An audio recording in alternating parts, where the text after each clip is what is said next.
الحمد لله وكفى وسلام على عباده الذين اصطفى أما بعد فأعوذ بالله من الشيطان الرجيم بسم الله الرحمن الرحيم فلما نسوا ما ذكروا به فتحنا عليهم أبواب كل شيء حتى إذا فرحوا بما أوتوا أخذناهم بغتة فإذا هم مبلسون فقطع دابر القوم الذين ظلموا والحمد لله رب العالمين صدق الله العظيم فلما نسوا ما ذکروا به، پھر انہیں جو نصیحت کی گئی تھی وہ اسے بھلا بیٹھے، فتحنا علیہم ابواب کل شیء، تو ہم نے ان پر ہر نعمت کے دروازے کھول دیے، حتی اذا فرحوا بما اوتوا، یہاں تک کہ جو نعمتیں انہیں دی گئی تھی جب ان پر اترانے لگے، اخذناہم بغتۃ فاذا هم مبلسون، ہم نے اچانک ان کو آ پکڑا جس کا نتیجہ یہ ہوا کہ وہ بالکل مایوس ہو کر رہ گئے۔ فقطع دابر القوم الذین ظلموا، اسی طرح جن لوگوں نے ظلم کیا تھا ان کی جڑ کاٹ کر رکھ دی۔ والحمد للہ رب العالمین، اور تمام تعریفیں اللہ کی ہیں جو تمام جہانوں کا پروردگار ہے۔ کل کے درس کے اندر ہم نے یہ بات پڑھی تھی، اللہ رب العزت اس دنیا کے اندر حالات لے کر آتے ہیں، کسی بندے پر حالات اور پریشانی لاتے ہیں تاکہ وہ بندہ اللہ رب العزت کی نافرمانی کو چھوڑ کر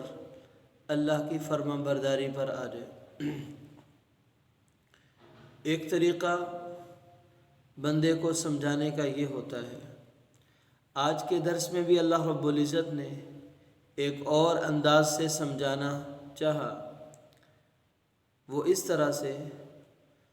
کہ عام طور پر یہ دیکھا جاتا ہے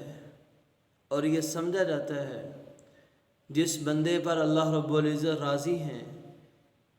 اس بندے پر اللہ رب العزت اپنا خاص فضل اور کرم فرماتے ہیں، یعنی دنیا کی چیزوں کا مل جانا، دنیا کے نعمتوں کا مل جانا، لوگ اس کو اللہ کی رضا اور عدم رضا کو سمجھتے ہیں، حالانکہ حقیقت میں ایسی بات نہیں۔ اللہ فرما رہے فلما نسوا ما ذکروا به، پہلی بات تو یہ تھی کہ انہیں سمجھایا گیا اور ان سمجھانے کے باوجود وہ نہ سمجھے، اور ان نصیحتوں کو جو اللہ رب العزت نے ہر نبی کے ذریعے کسی قوم کو کی، وہ قوم والے ان نصیحتوں کو بلا بیٹھے۔ کیا کیا؟ فتحنا علیہم ابواب کل شیء، ان پر نعمتوں کے دروازے کھول دیے۔ اب یہاں پر نعمتوں کے دروازے کا کھل جانا اللہ کی رضامندی کی دلیل نہیں، بلکہ اللہ رب العزت کی طرف سے ڈھیل ہے، استدراج ہے۔ اب بندے اللہ کی نافرمانی بھی کر رہے ہیں اور نافرمانی کے ساتھ ساتھ وہ نعمتیں بھی حاصل کر رہے ہیں، تو یہ اللہ رب العزت کی طرف سے ڈھیل تھی۔ ایک مطلب تو یہ ہوا۔ دوسرا مطلب یہ ہے کہ اگر وہ اللہ رب العزت کے احکامات کو بھلا بیٹھے تھے، اب اللہ رب العزت نے دوسرے طریقے پر انہیں سمجھانے کے لیے ان پر دنیا کی فراوانی کر دی، دنیا کی وسعت کر دی، اس لیے تاکہ یہ بندے اب اللہ رب العزت کی نعمتوں کے استعمال کر کے اللہ رب العزت کے احکامات پر آ جائیں، اللہ رب العزت کی بات کو اب ہی ماننا شروع کر دیں، کیونکہ دنیا کے اندر اصول اور ضابطہ ہے۔ جب کوئی آدمی کسی پر احسان کرتا ہے، کسی کے ساتھ بھلائی کا کام کرتا ہے، تو وہ آدمی ہمیشہ اس دوسرے آدمی کا احسان مند رہتا ہے، ہمیشہ اس کا شکر گزاری کے ساتھ تذکرہ کرتا ہے۔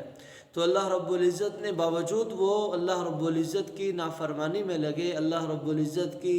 بھیجی گئی نصیحتوں کو بھلا بیٹھے، اللہ رب العزت نے پھر ان پر دوبارہ انعام کیا، ان پر نعمتیں کی، تاکہ یہ لوگ دوبارہ اللہ رب العزت کی فرما برداری پر آ جائیں، شکر گزاری پر آ جائیں۔ اور شکر زبان کے ساتھ بھی ہے اور اعمال کے ساتھ بھی ہے، تو دونوں چیزیں مطلوب تھی، اس لیے ان پر اپنی نعمتوں کے دروازے کھولے۔ لیکن بجائے اس کے کہ وہ اللہ کی ان نعمتوں کو استعمال کر کے عاجزی اختیار کرتے، کیونکہ جس درخت پر پھل لگتا ہے اس درخت کا کام نہیں کہ وہ اکڑ کر کھڑا ہو، بلکہ درخت جو پھلدار ہوتا ہے وہ ہمیشہ جھک کر ہی ہوتا ہے۔ تو اس انسان پر اللہ رب العزت نے نعمتوں کی بارش کی، اسے طرح طرح کی نعمتوں سے نوازا۔ اس کا کام تو یہ تھا کہ جھک جاتا، لیکن یہ اکڑ اور تکبر میں آیا۔ حتی اذا فرحوا بما اوتوا، نعمتیں ملی، اب نعمتوں کے ملنے کے بعد اور اکڑنے لگے، تکبر کا شکار ہو گئے، اترا کر چلنے لگے، زمین پر ظلم و فساد کرنے لگے۔ اب اللہ رب العزت کی طرف سے حجت تام ہو گئی۔ ایک تو جو ڈھیل دی تھی اس ڈھیل کا وقت ختم ہو گیا، دوسرا جو اللہ رب العزت نے پھر مہلت دی تھی کہ اب ان پر نعمتیں کی ہیں، دوبارہ نافرمانی سے بچ جائیں، شکر گزاری پر آ جائیں، اور یہ دوبارہ تکبر میں پڑ گئے، تو اللہ رب العزت نے اخذناہم بغتۃ فاذا ہم مبلسون، اب اچانک اللہ رب العزت کی طرف سے عذاب کا کوڑا برسا، اللہ رب العزت کی طرف سے اچانک پکڑ آئی، جس کے اندر یہ بالکل مایوس ہو کر رہ گئے۔ اب ان کے پاس مہلت نہیں تھی کہ اللہ کی بھیجی گئی نصیحتوں پر عمل کرتے اور اللہ کی عطا کردہ نعمتوں پر شکر گزاری کرتے۔ وہ موقع جو ان کو دیا گیا تھا نعمتوں پر شکر گزاری کا اور اطاعت کرنے کا، وہ موقع اب ختم ہو چکا، اب یہ نا امید ہو کر رہ گئے۔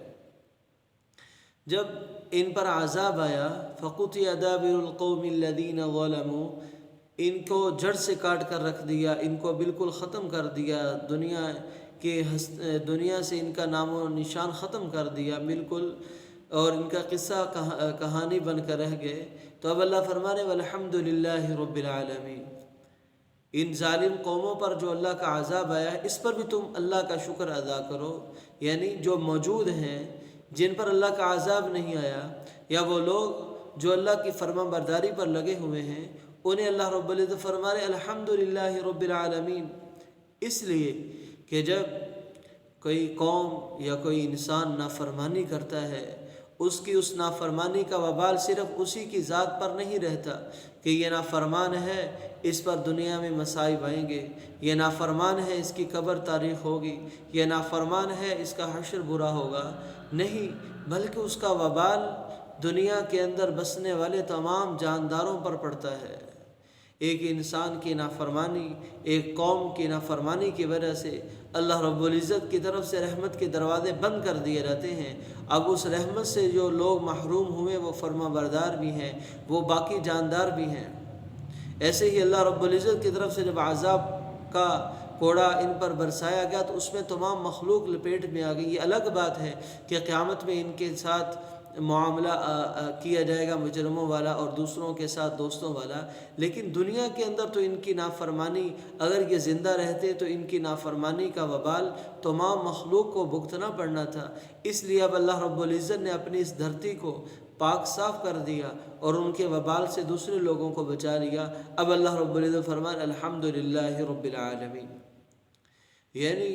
ان لوگوں کے دنیا سے ختم ہو جانے پر تم اللہ کا شکر ادا کرو، ایک بات۔ دوسری بات یہ ہے کہ ان لوگوں نے نصیحت کو نہ مانا، ان پر عذاب آیا، ان لوگوں پر نعمتوں کی بارش کی گئی، انہوں نے تکبر اختیار کیا، ان پر عذاب آیا۔ تمہارے سامنے یہ دونوں باتیں میں نے پیش کر دی، نصیحت میری پہنچ چکی، نعمتیں تم پر ہو رہی ہیں، لہٰذا تم اب